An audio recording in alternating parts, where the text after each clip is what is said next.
আন্দোলনটা চালাচ্ছি, আমরা কেউ ফর্ম ফিল আপে অংশগ্রহণ করব না, কেউ ফর্ম ফিল আপে অংশগ্রহণ করব না, এটা আমাদের দৃঢ় প্রতিজ্ঞ।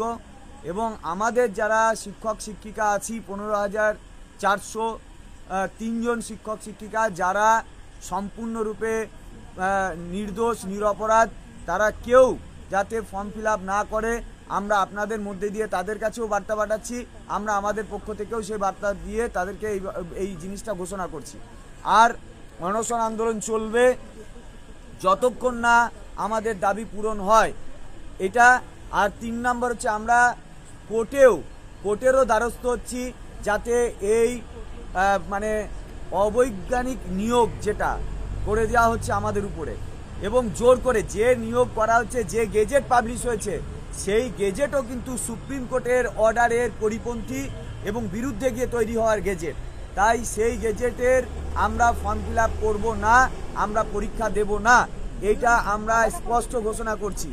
এবং অনশনকারীদের যদি কোনো কিছু হয়ে যায় বা তারা যে আশঙ্কাজনক অবস্থায় যাচ্ছে তার পুরো দায় সরকারের ওপর তো দেবই, সরকারকে নিতে হবে এবং তার পরিণতিটাও সরকারকে ভোগ করতে হবে।